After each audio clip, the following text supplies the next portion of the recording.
Hello friends, good morning. Welcome back to apex point.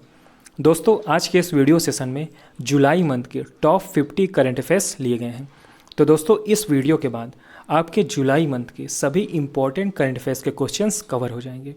तो दोस्तों, इसी तरह के वीडियो के लिए चैनल को सब्सक्राइब और वीडियो को लाइक और शेयर जरूर करिए।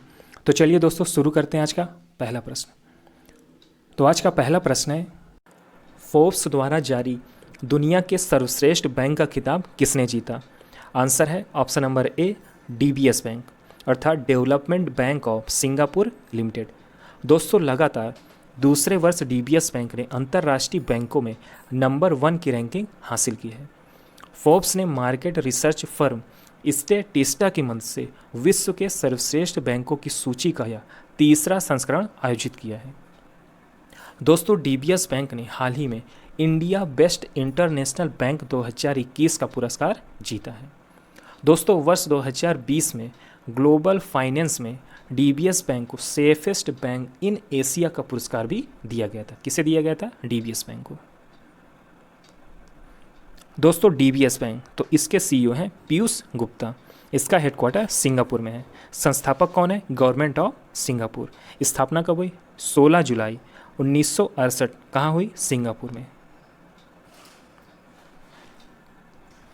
ये डीबीएस बैंक का लोगो है। अगला प्रश्न है, किस राज्य की सरकार ने मुख्यमंत्री के लिए आर्थिक सलाहकार परिषद का गठन करने की घोषणा की है? आंसर है ऑप्शन नंबर ए, तमिलनाडु सरकार। दोस्तों, तमिलनाडु सरकार ने मुख्यमंत्री के लिए आर्थिक सलाहकार परिषद का गठन करने की घोषणा की है। दोस्तों, इस सलाहकार परिषद में सदस्य के रूप में विश्व भर के प्रमुख आर्थिक विशेषज्ञ शामिल होंगे। दोस्तों, इस परिषद का उद्देश्य क्या है? तो इस परिषद का उद्देश्य है सरकार राज्य में अर्थव्यवस्था को पुनर्जीवित करेगी।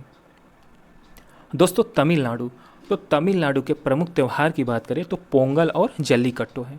दोस्तों, तमिलनाडु का प्रमुख नृत्य है भरतनाट्यम और यह एक शास्त्रीय नृत्य है। अक्सर एग्जाम में पूछ लिया जाता है। और तमिलनाडु की प्रमुख नदी कौन सी है? कावेरी नदी है। कौन सी? कावेरी नदी। दोस्तों, तमिलनाडु राज्य का गठन 26 जनवरी 1950 को हुआ। राजधानी और सबसे बड़ा शहर है चेन्नई। तमिलनाडु के सीएम है एमके स्टैलिन। तमिलनाडु के गवर्नर है बनवारी लाल पुरोहित। लोकसभा में कितनी सीटें हैं? तो 39 सीटें हैं। और राज्यसभा में 18 सीटें हैं। लॉन्च पुस्तक द रामायण ऑफ श्री गुरु गोविंद जी किसने लिखी है? आंसर है option number A, Baljeet Kaur. दोस्तों, प्रधानमंत्री नरेंद्र मोदी ने वरिष्ठ अधिवक्ता KTS तुलसी बलजीत कौर द्वारा लिखित पुस्तक द रामायण ऑफ श्री गुरु गोविंद जी का विमोचन किया है। दोस्तों, द रामायण ऑफ श्री गुरु गोविंद जी पुस्तक को इंदिरा गांधी राष्ट्रीय कला केंद्र द्वारा पब्लिश किया गया है। और इसके अलावा पीएम मोदी ने KTC तुलसी द्वारा गुरबनी शबद गायन का ऑडियो भी रिलीज किया। दोस्तों, ये उद्घाटन समारोह की एक फोटो है। अगला प्रश्न है, देश का पहला क्रिप्टोग्रामिक उद्यान कहाँ स्थापित किया गया? आंसर है ऑप्शन नंबर सी, उत्तराखंड। दोस्तों, उत्तराखंड राज्य के देहरादून के देवबंद क्षेत्र में लगभग 50 विभिन्न प्रजातियों के साथ भारत का पहला क्रिप्टोग्रामिक उद्यान का उद्घाटन किया गया। दोस्तों, देवबंद क्षेत्र के चकराता कस्बे में इस उद्यान का उद्घाटन सामाजिक कार्यकर्ता अनूप नौटियाल ने किया।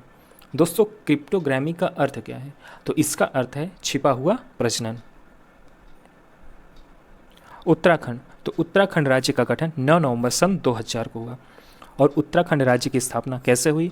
तो उत्तर प्रदेश का एक हिस्सा काटकर उत्तराखंड राज्य का गठन हुआ। राजधानी और सबसे बड़ा शहर देहरादून है। राज्यपाल है बेबी रानी मौर्य। लोकसभा में कितनी सीटें हैं? तो 5 सीटें हैं। राज्यसभा में 3 सीटें हैं। और सीएम कौन है? तो सीएम है पुष्कर सिंह धामी। किसे Spanish princess of Asturias literature award 2021 से सम्मानित किया गया? आंसर है option number C, Emmanuel Carrère. दोस्तों, फ्रांसीसी लेखक इमैनुअल कैरेर को Spanish princess of Asturias literature award 2021 से सम्मानित किया गया। दोस्तों Spanish princess of Asturias literature award प्रत्येक वर्ष प्रिंसेस ऑफ स्टूरियस फाउंडेशन द्वारा प्रदान किए जाते हैं। दोस्तों इमैनुअल कैरेर को उनकी नॉन फिक्शन बुक के लिए यह पुरस्कार दिया गया। दोस्तों इस पुरस्कार के विजेता को 50,000 यूरो की राशि प्रदान की जाती है। दोस्तों ये हैं इमैनुअल कैरेर। अगला प्रश्न है, कथक नृत्य के क्षेत्र में डीलिट की डिग्री प्राप्त करने वाली पहली महिला बनी।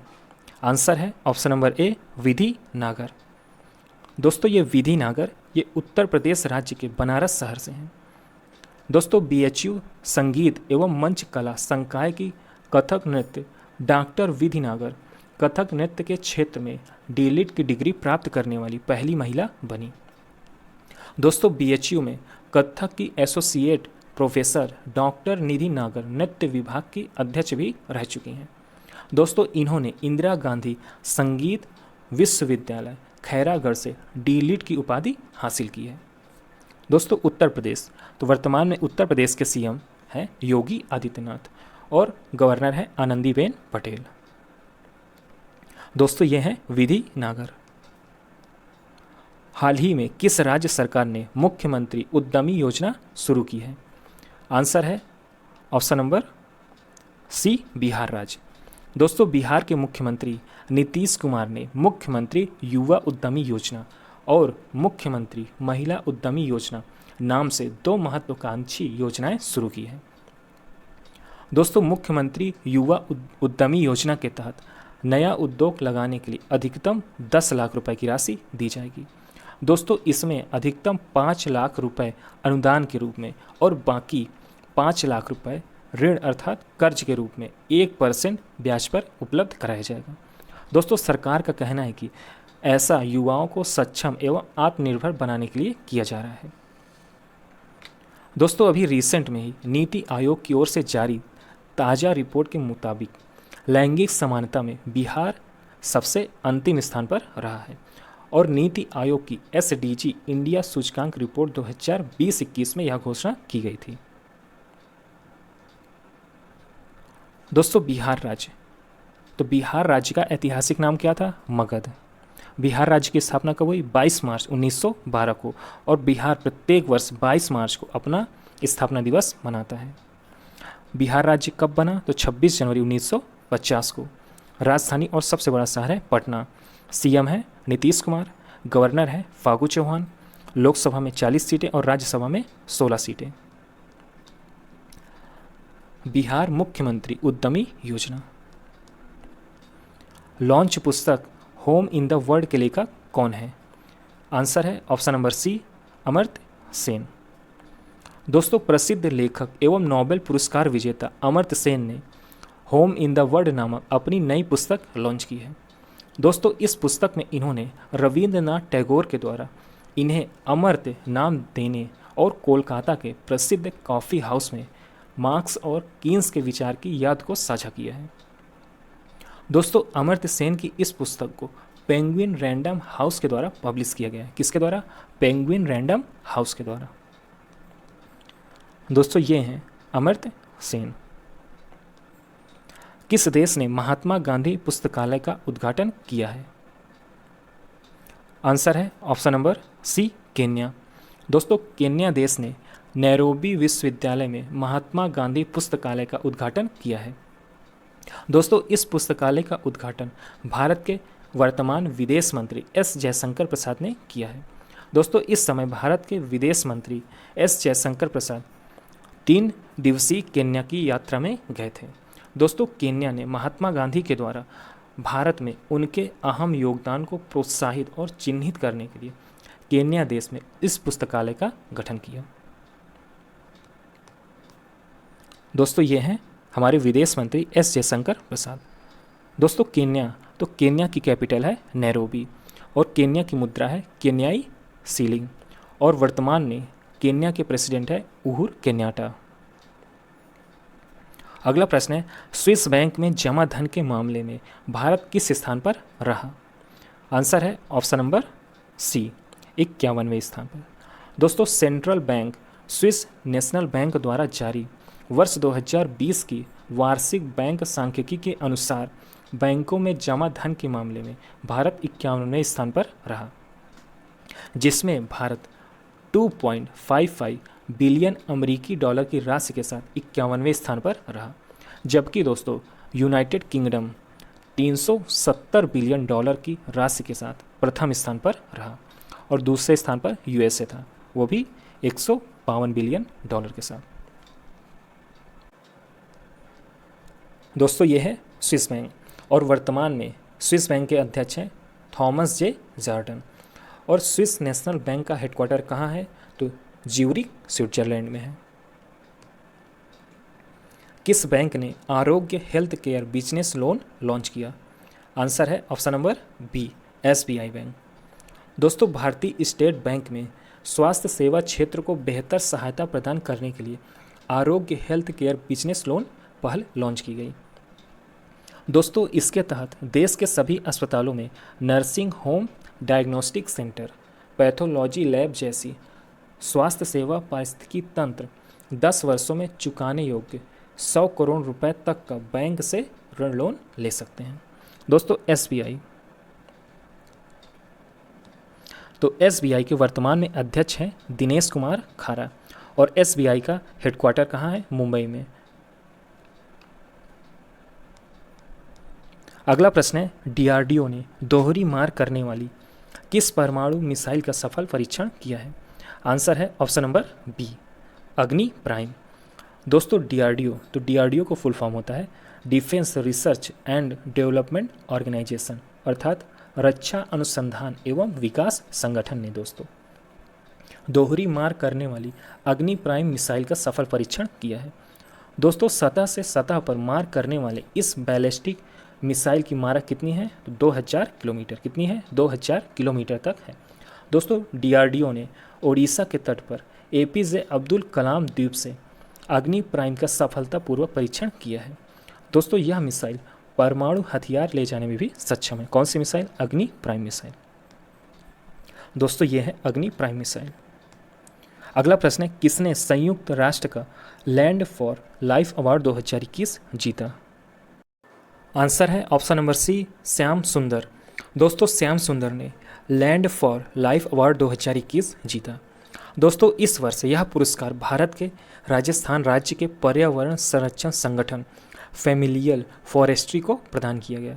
दोस्तों फैमिलियल फॉरेस्ट्री राजस्थान के बीकानेर के प्रोफेसर श्याम सुंदर ज्ञानी द्वारा शुरू किया गया पर्यावरण संरक्षण अभियान है। दोस्तों यह अभियान कब शुरू किया गया? वर्ष 2003 में शुरू किया गया था। दोस्तों फैमिलियल फॉरेस्ट्री है क्या?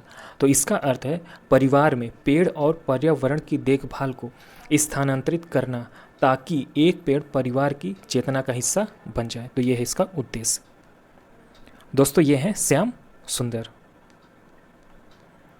किस भारतीय ने गेलफैंड चैलेंज चेस का खिताब जीता? आंसर है ऑप्शन नंबर डी गुकेश। भारतीय डी गुकेश ने गेलफैंड चैलेंज चेस टूर्नामेंट का खिताब जीता। डी गुकेश को गेलफैंड चैलेंज चेस टूर्नामेंट खिताब के विजेता के रूप में $15,000 की राशि इनाम के रूप में दी गई। दोस्तों इस टूर्नामेंट में डी गुकेश ने प्रज्ञानंद के खिलाफ महत्वपूर्ण बैटल समेत सभी 4 राउंड जीते। किसने? डी गुकेश ने। दोस्तों ये हैं डी गुकेश। अगला प्रश्न है, किस सोशल नेटवर्किंग साइट ने report it don't share it पहल लॉन्च की? आंसर है ऑप्शन नंबर बी, फेसबुक। दोस्तों सोशल नेटवर्किंग साइट फेसबुक ने लोगों को अपने प्लेटफॉर्म पर बाल दुर्व्यवहार सामग्री की रिपोर्ट करने हेतु report it don't share it पहल लॉन्च की। दोस्तों फेसबुक ने report it don't share it पहल आरंभ इंडिया इनिशिएटिव और साइबर पीस फाउंडेशन अर्पण संगठन के सहयोग से लॉन्च किया है।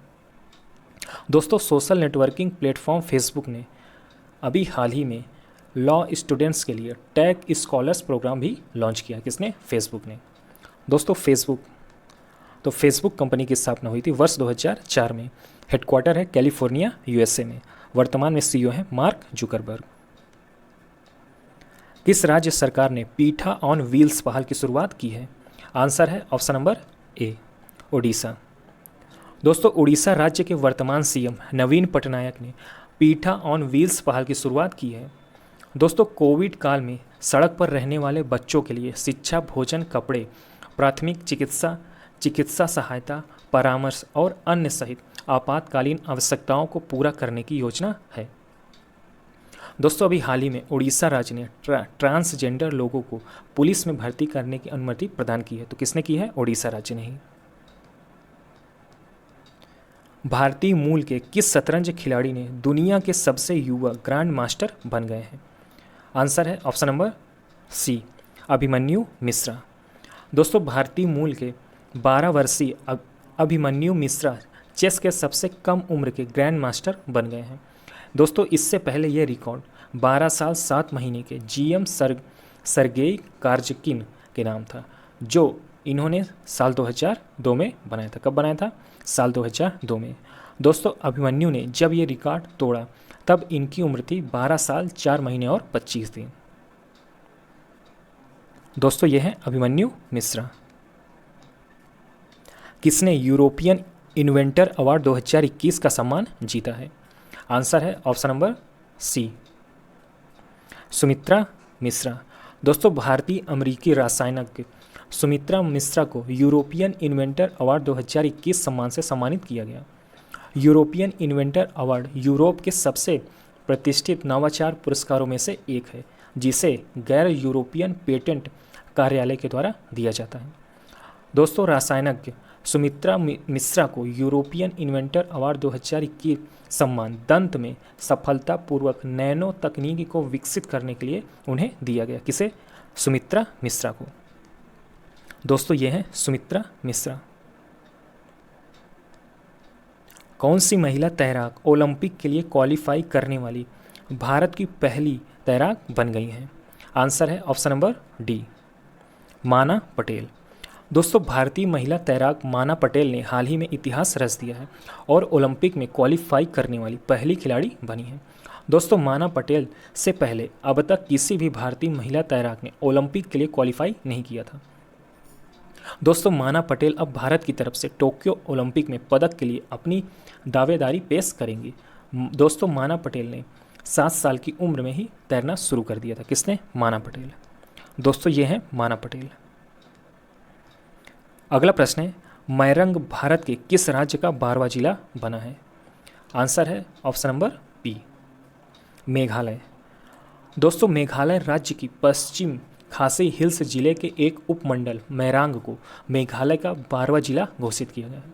दोस्तों मैरांग उपमंडल मेघालय की राजधानी शिलोंग से लगभग 40 किलोमीटर की दूरी पर स्थित है। मेघालय राज्य की स्थापना हुई थी 1 अप्रैल 1970 को। राजधानी और सबसे बड़ा शहर शिलोंग है। मेघालय के सीएम हैं कोनराड संगमा। मेघालय के वर्तमान गवर्नर है सत्यपाल मलिक। विधानमंडल है 1 सदनीय। विधानसभा में 60 सीटें हैं, लोकसभा में 2 सीटें हैं और राज्यसभा में 1 सीट है। वर्तमान में जिले कितने हैं? तो 11 और एक नया जिला बन गया है, तो वर्तमान में कुल 12 जिले हो गए हैं। कहाँ? मेघालय राज्य में। अगला प्रश्न है, हेनरी पासपोर्ट इंडेक्स 2021 में शीर्ष स्थान पर कौन सा देश रहा है? आंसर है ऑप्शन नंबर ए, जापान। दोस्तों हेनरी पासपोर्ट इंडेक्स 2021 में शीर्ष स्थान पर जापान देश का पासपोर्ट रहा, जबकि सेकंड पोजीशन पर कौन सा देश रहा? तो वो है सिंगापुर। और जर्मनी तथा दक्षिण कोरिया का पासपोर्ट तीसरी पोजीशन पर रहा। दोस्तों हेनरी पासपोर्ट इंडेक्स 2021 में भारत का कौन सा स्थान रहा? तो 90वां स्थान रहा। कौन सा? 90वां। दोस्तों विश्व रैंकिंग में अफगानिस्तान, सीरिया, इराक और पाकिस्तान के पासपोर्ट का सबसे खराब प्रदर्शन रहा। दोस्तों इस रैंकिंग में जापान देश ने टॉप किया है। उसके बाद सेकंड पोजीशन पर सिंगापुर है और थर्ड पोजीशन पर 2 देश हैं, जिसमें साउथ कोरिया और जर्मनी, ये दोनों ही थर्ड पोजीशन पर आए हैं। अगला प्रश्न है, टोक्यो ओलंपिक के लिए जूरी के रूप में किसे चुना गया? आंसर है ऑप्शन नंबर सी, पवन सिंह। दोस्तों पवन सिंह ने तीसरी पारी में शूटिंग के लिए टोक्यो ओलंपिक को क्वालिफाई किया है, जिसको देखते हुए ISSF ने इन्हें जूरी सदस्य के रूप में नॉमिनेट किया है। किसको? पवन सिंह को। तो यहाँ पर आंसर सी सही हो जाएगा। अगला प्रश्न है, एनटीपीसी ने देश के सबसे बड़े सोलर पार्क को किस राज्य में स्थापित करने की घोषणा की है? आंसर है ऑप्शन नंबर बी, गुजरात। दोस्तों, सार्वजनिक क्षेत्र की बिजली उत्पादक कंपनी एनटीपीसी ने कहा है कि उसकी पूर्ण अनुषंगी एनटीपीसी रिन्यूएबल एनर्जी लिमिटेड को गुजरात के कच्छ के रण में 4750 मेगावाट के नवीकरणीय ऊर्जा पार्क की स्थापना के लिए नवीन एवं नवीकरणीय ऊर्जा मंत्रालय से मंजूरी मिल गई है। दोस्तों, गुजरात के खवाड़ा में कच्छ के रण में स्थापित होने वाला यह देश का सबसे बड़ा सौर पार्क होगा। दोस्तों, एनटीपीसी, तो एनटीपीसी का मुख्यालय है नई दिल्ली में। कहाँ है? नई दिल्ली में। और एनटीपीसी का फुल फॉर्म है नेशनल थर्मल पावर कॉरपोरेशन। अगला प्रश्न है, हाल ही में किस भारतीय ने आईएसएसएफ विश्व कप में 25 मीटर पिस्टल स्पर्धा में स्वर्ण पदक जीता? आंसर है ऑप्शन नंबर सी, राही सरनोबत। दोस्तों, भारतीय निशानेबाज राही सरनोबत ने आईएसएसएफ अर्थात इंटरनेशनल शूटिंग स्पोर्ट फेडरेशन विश्व कप में महिलाओं की 25 मीटर पिस्टल स्पर्धा में स्वर्ण पदक जीता, जबकि युवा खिलाड़ी मनु भाकर 7वें स्थान पर रही हैं। दोस्तों, मौजूदा विश्व कप में भारत का यह पहला स्वर्ण जबकि कुल चौथा पदक है। इससे पहले भारतीय निशानेबाजों ने 1 रजत और 2 कांस्य पदक जीते हैं। दोस्तों, ये हैं राही सरनोबत। हाल ही में किस देश ने इजराइल के तेल अवीव में पहला दूतावास खोल दिया है? आंसर है ऑप्शन नंबर सी, यूएई। दोस्तों, संयुक्त अरब अमीरात अर्थात यूएई ने इजराइल के तेल अवीव में पहला दूतावास खोल दिया है। खाड़ी के किसी भी देश का अब तक इजराइल में कोई दूतावास नहीं था। दोस्तों, दूतावास के उद्घाटन समारोह में इजराइल के वर्तमान राष्ट्रपति इसाक हर्जोग भी मौजूद रहे। इजराइल के राष्ट्रपति इसाक हर्जोग ने कहा कि दूतावास का खुलना मध्य पूर्व के लिए शांति, समृद्धि और सुरक्षा के भविष्य की ओर हमारी साझा यात्रा में एक महत्वपूर्ण मील का पत्थर है। तो यह किसने कहा? इजराइल के वर्तमान राष्ट्रपति इसाक हर्जोग ने। अगला प्रश्न है, किसने बेलग्रेड में सर्बिया ओपन शतरंज का खिताब जीता है? आंसर है ऑप्शन नंबर सी, निहाल सरीन। दोस्तों, भारत के युवा ग्रैंड मास्टर निहाल सरीन ने सर्बिया ओपन शतरंज चैंपियनशिप के मास्टर वर्ग का खिताब जीता है। 16 वर्षीय निहाल सरीन ने लगातार दूसरी बार सर्बिया ओपन शतरंज चैंपियनशिप का खिताब जीता है। दोस्तों, इससे पहले ये सिल्वर लेक ओपन का खिताब अपने नाम दर्ज कर चुके हैं। दोस्तों, निहाल सरीन ने 14 साल की उम्र में ग्रैंड मास्टर का टाइटल अपने नाम दर्ज किया है। किसने दर्ज किया है? निहाल सरीन ने। दोस्तों, ये है निहाल सरीन। अगला प्रश्न है, भारत और एशिया का पहला राष्ट्रीय डॉल्फिन अनुसंधान केंद्र किस राज्य में बनेगा? आंसर है ऑप्शन नंबर सी, बिहार। दोस्तों, भारत और एशिया का पहला राष्ट्रीय डॉल्फिन अनुसंधान केंद्र बिहार के पटना विश्वविद्यालय के परिसर में गंगा के तट पर बनेगा। विशेषज्ञों की टीम द्वारा गंगा नदी में वर्ष 2018-19 में किए गए एक सर्वेक्षण के दौरान लगभग 1455 डॉल्फिन देखी गई हैं। दोस्तों, गंगा की डॉल्फिन भारत का राष्ट्रीय जलीय जीव है, फिर भी इनका अवैध शिकार हो जाता है। दोस्तों, गंगा में डॉल्फिन की उपस्थिति एक स्वस्थ पारिस्थितिकी तंत्र का संकेत देती है, क्योंकि डॉल्फिन कम से कम 5 से 8 फीट गहरे पानी में रहती हैं। दोस्तों, बिहार राज्य की बात करें तो बिहार राज्य की स्थापना हुई थी 22 मार्च 1912 को, और प्रत्येक वर्ष बिहार 22 मार्च को अपना स्थापना दिवस मनाता है। राज्य कब बना? तो राज्य 26 जनवरी 1950 को बना। राजधानी और सबसे बड़ा शहर है पटना। वर्तमान में सीएम है नीतीश कुमार, गवर्नर है फागू चौहान। लोकसभा में 40 सीटें और राज्यसभा में 16 सीटें।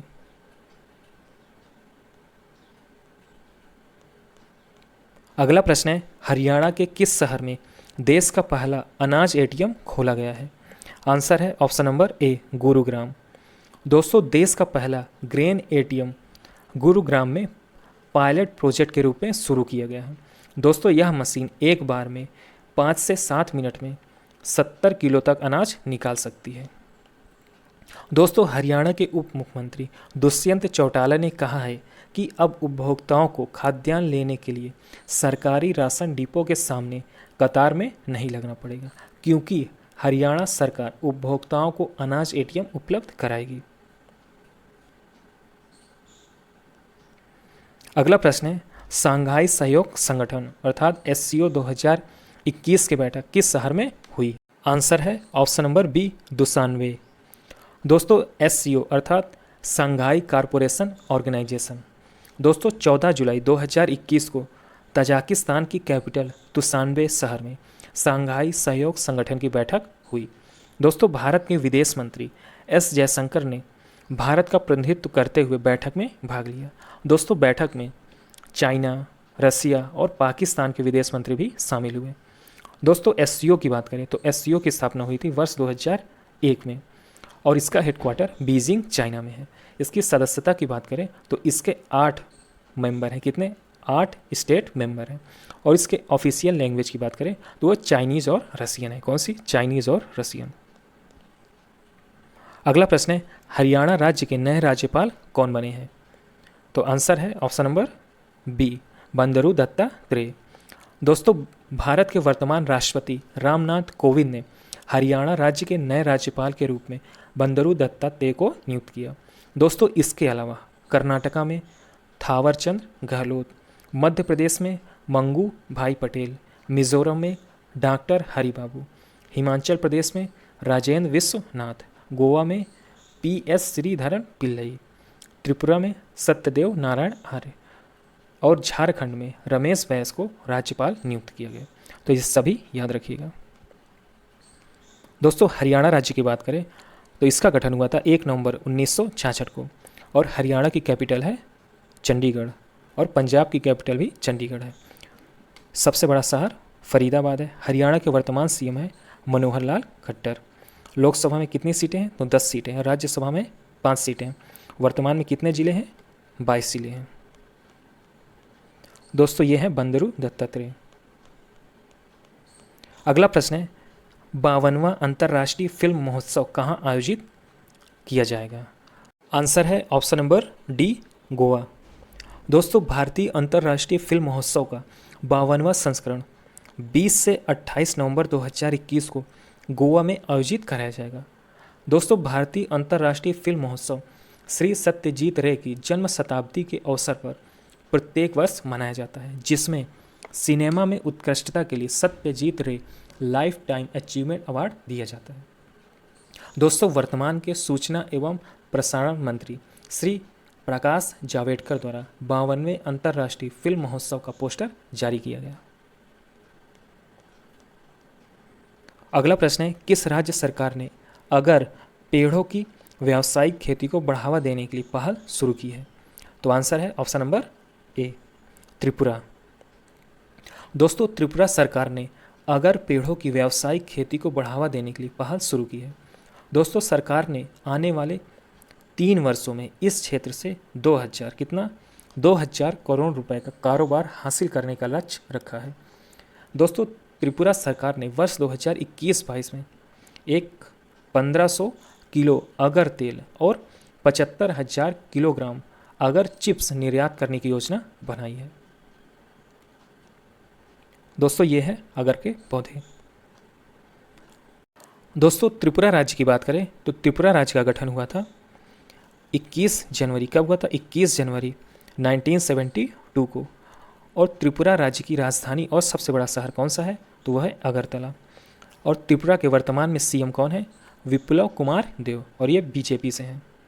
और त्रिपुरा के वर्तमान में राज्यपाल हैं सत्यदेव नारायण आर्य। राज्यसभा में कितनी सीटें हैं? तो त्रिपुरा में केवल 1 सीट है। और लोकसभा में 2 सीटें हैं। कहाँ? त्रिपुरा राज्य में। अगला प्रश्न है, हाल ही में किस राज्य सरकार ने कोरोना से अनाथ हुए बच्चों के लिए बाल सेवा योजना का शुभारंभ किया है? तो आंसर हो जाएगा ऑप्शन नंबर सी, उत्तर प्रदेश। दोस्तों हाल ही में उत्तर प्रदेश सरकार ने कोरोना से अनाथ हुए बच्चों के लिए बाल सेवा योजना का शुभारंभ किया है। दोस्तों कोरोना काल में अनाथ हुए बच्चों के भविष्य को संवारने, आर्थिक और शैक्षिक मदद पहुंचाने के उद्देश्य से यह योजना शुरू की गई है। दोस्तों उत्तर प्रदेश की बात करें तो उत्तर प्रदेश राज्य की स्थापना कब हुई थी? 24 जनवरी 1950 को। कब हुई थी? 24 जनवरी 1950 को।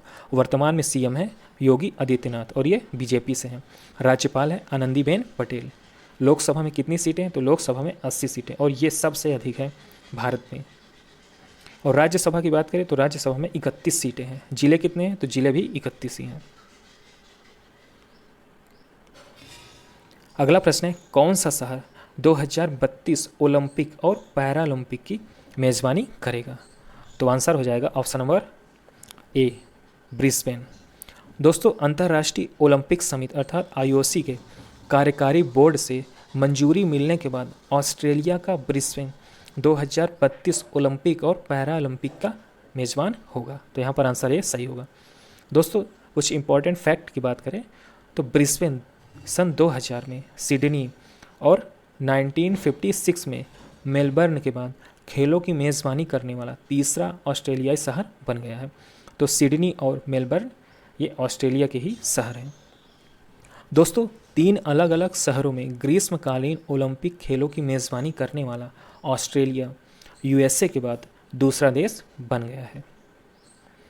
दोस्तों कमेंट सेक्शन में आप आंसर करिएगा कि वर्ष 2024 का ओलंपिक समर ओलंपिक किस देश में आयोजित होगा। इसका आंसर कमेंट सेक्शन में जरूर करिएगा।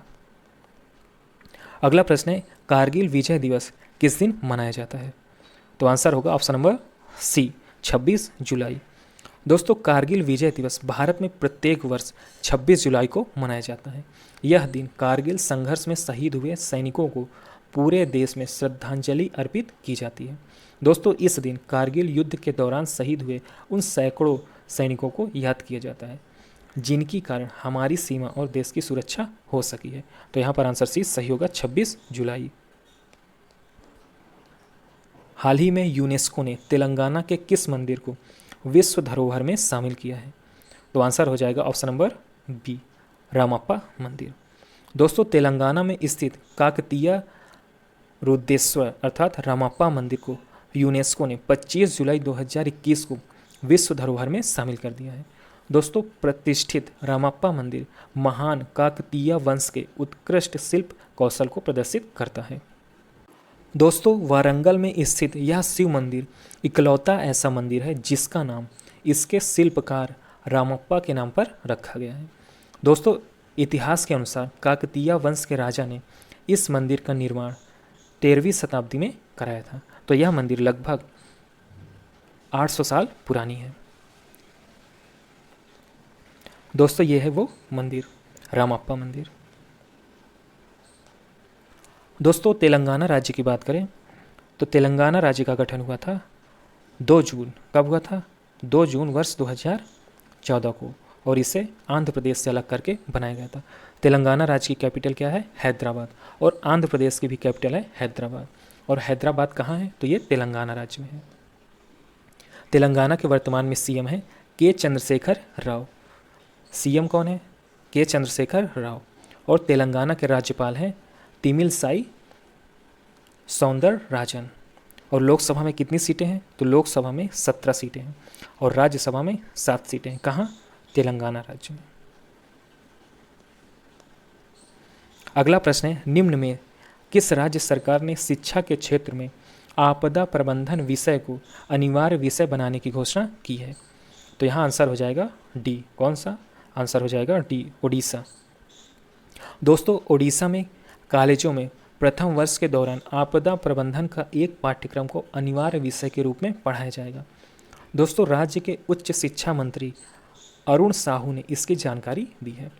दोस्तों उड़ीसा सरकार ने 29 मई को उच्चतर माध्यमिक स्कूलों और कॉलेजों के पाठ्यक्रम में आपदा और महामारी प्रबंधन को शामिल करने का फैसला लिया था, जिसके बाद यह कदम उठाया गया।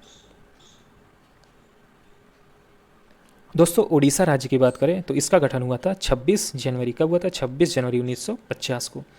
और राजधानी और सबसे बड़ा शहर भुवनेश्वर है। वर्तमान में सीएम है नवीन पटनायक। गवर्नर है गणेशी लाल। विधानमंडल की बात करें तो एक सदनी है। विधानसभा में कितनी सीटें हैं? तो 147। कितनी? 147। लोकसभा में 21 सीटें हैं। और राज्यसभा में, तो राज्यसभा में 10 सीटें, कहाँ, उड़ीसा राज्य में।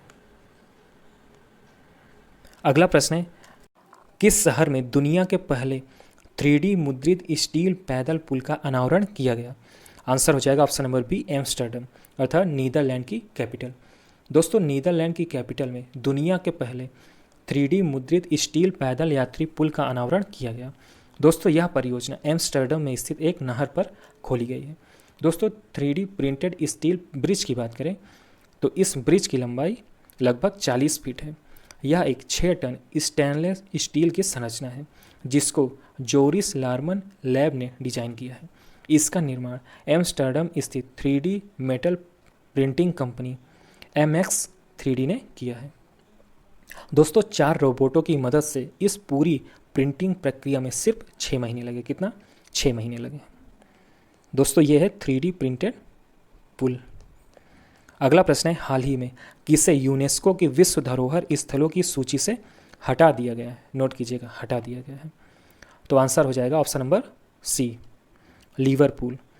दोस्तों हाल ही में लिवरपूल को यूनेस्को की विश्व धरोहर स्थलों की सूची से हटा दिया गया है। यूनेस्को समिति द्वारा गुप्त मतदान के बाद यह निर्णय लिया गया है। दोस्तों सन 2004 में इसे यह खिताब दिया गया था। दोस्तों लिवरपूल की बात करें तो 18वीं और 19वीं शताब्दी में यह दुनिया के महत्वपूर्ण व्यापारिक केंद्रों में से एक था। तो लिवरपूल व्यापारिक केंद्रों से संबंधित था। अगला प्रश्न है, विश्व कैडेट चैंपियनशिप में 73 किलो भार वर्ग में किस भारतीय महिला पहलवान ने स्वर्ण पदक जीता है? आंसर हो जाएगा ऑप्शन नंबर सी, प्रिया मलिक। दोस्तों भारत की महिला रेसलर प्रिया मलिक ने हंगरी में आयोजित वर्ल्ड रेसलिंग चैंपियनशिप में गोल्ड मेडल जीता है। दोस्तों प्रिया मलिक ने 73 किलो भार वर्ग में गोल्ड मेडल जीता है। इन्होंने फाइनल में बेलारूस के पहलवान को 5-0 से शिकस्त देकर गोल्ड मेडल अपने नाम किया है। दोस्तों प्रिया मलिक हरियाणा के जिंद की रहने वाली है। दोस्तों कमेंट सेक्शन में आप अपना आंसर करिएगा कि हंगरी की कैपिटल क्या है, अपना आंसर जरूर करिएगा। दोस्तों ये है रेसलर प्रिया मलिक। अगला प्रश्न है, विश्व मस्तिष्क दिवस किस दिन मनाया जाता है? आंसर है ऑप्शन नंबर सी, 22 जुलाई। दोस्तों वर्ल्ड फेडरेशन ऑफ न्यूरोलॉजी प्रत्येक वर्ष एक अलग थीम पर ध्यान देते हुए 22 जुलाई को विश्व मस्तिष्क दिवस मनाता है। इस वर्ष की थीम क्या है? तो स्टॉप मल्टीपल स्क्लेरोसिस। दोस्तों मल्टीपल स्क्लेरोसिस एक क्रोनिक कंडीशन होती है। यह एक न्यूरोलॉजिकल बीमारी है जो एक व्यक्ति के दिमाग से लेकर शरीर को विकलांग बना सकती है। वर्ल्ड ब्रेन डे जो कि प्रत्येक वर्ष 22 जुलाई को मनाया जाता है। किस देश के एक वैज्ञानिक ने एक प्रायोगिक परमाणु रिएक्टर की योजना का खुलासा किया है जिसे ठंडा करने के लिए पानी की आवश्यकता नहीं होती है? आंसर है ऑप्शन नंबर सी, चाइना। दोस्तों चीनी सरकार के एक वैज्ञानिक ने एक प्रायोगिक परमाणु रिएक्टर की योजना का खुलासा किया है जिसे ठंडा करने के लिए पानी की आवश्यकता नहीं होती। दोस्तों यह रिएक्टर यूरेनियम के बजाय तरल थोरियम पर चलेगा और पारंपरिक रिएक्टरों की तुलना में अधिक सुरक्षित होने की उम्मीद है। दोस्तों थोरियम की बात करें तो थोरियम एक रेडियोधर्मी धातु है। यह यूरेनियम की तुलना में अधिक प्रचुर मात्रा में और काफ़ी सस्ता होता है। अगला प्रश्न है, उत्तर प्रदेश के मुख्यमंत्री योगी आदित्यनाथ ने जनता से संवाद के लिए निम्न में से किस पोर्टल को लॉन्च किया है? आंसर हो जाएगा ऑप्शन नंबर सी,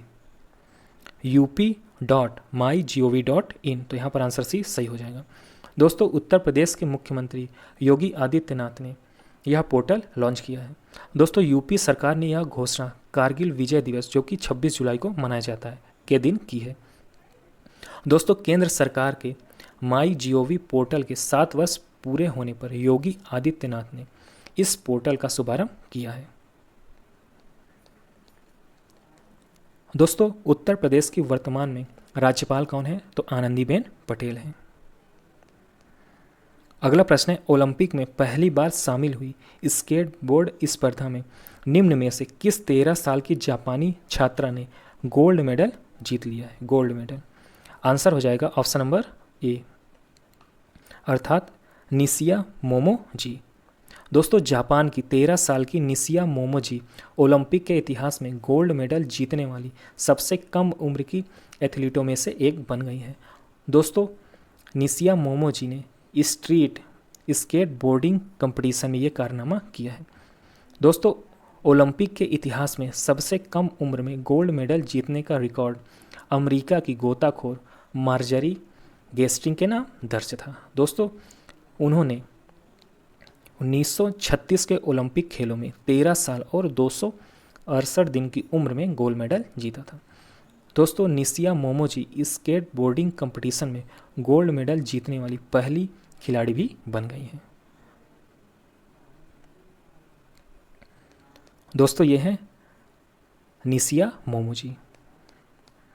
अगला प्रश्न है, हाल ही में टोक्यो ओलंपिक में कितने नए खेलों को शामिल किया गया है?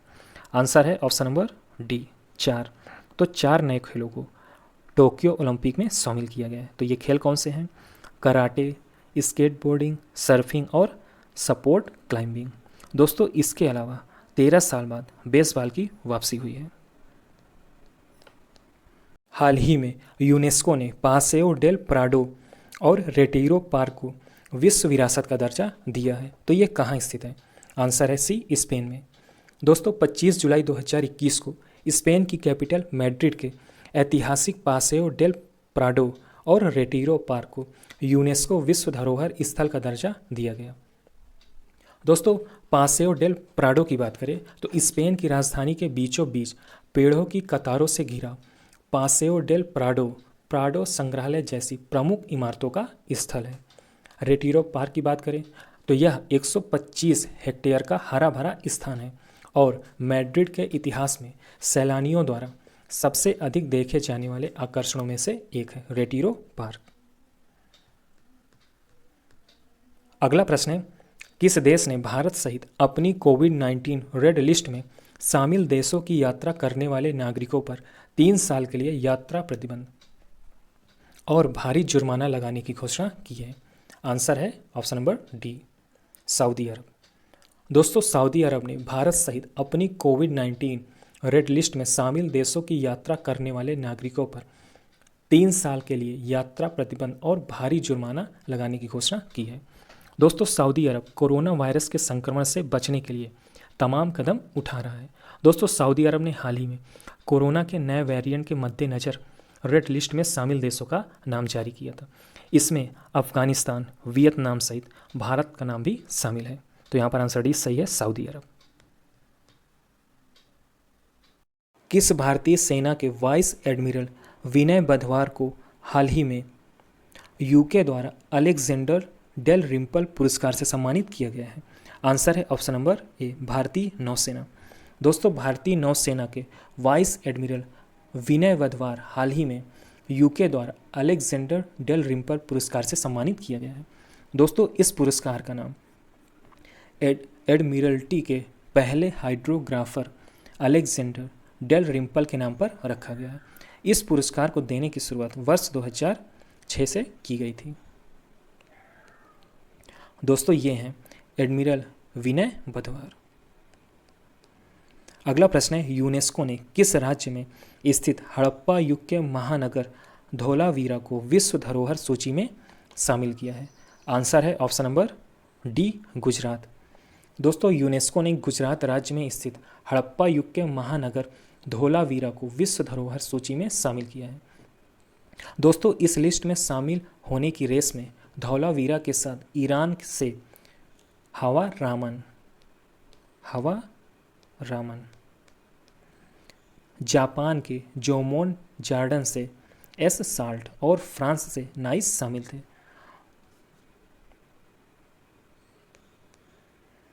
दोस्तों ये है धौलावीरा जो कि गुजरात राज्य में स्थित है। अगला प्रश्न है, कर्नाटक के नए मुख्यमंत्री के रूप में निम्न में से किसने शपथ ली है? आंसर है ऑप्शन नंबर ए बासवराज। दोस्तों 27 जुलाई 2021 को भारतीय जनता पार्टी विधायक दल ने सर्वसम्मति से बासवराज को कर्नाटक के नए सीएम के रूप में चुना है। दोस्तों बासवराज बीएस येदियुरप्पा का स्थान लेंगे, जिन्होंने 26 जुलाई 2021 को इस्तीफा दे दिया था। दोस्तों बासवराज 28 जुलाई 2021 को कर्नाटक के 23वें सीएम के रूप में शपथ ली है। तो ये 23वें नंबर के सीएम हैं, कहाँ? कर्नाटक राज्य के। दोस्तों कर्नाटक राज्य की बात करें तो इसका गठन हुआ था 1 नवंबर 1956 को। वर्तमान में सीएम है बासवराज। राज्यपाल है थावरचंद गहलोत। विधानसभा में 225 सीटें हैं, लोकसभा में 28 सीटें और राज्यसभा में 12 सीटें हैं। दोस्तों ये हैं बासवराज जो कि शपथ ले रहे हैं। तो दोस्तों ये था हमारा लास्ट प्रश्न। आपको वीडियो कैसा लगा कमेंट करके ज़रूर बताइएगा। ओके दोस्तों, गुड लक, मिलते हैं नेक्स्ट वीडियो में।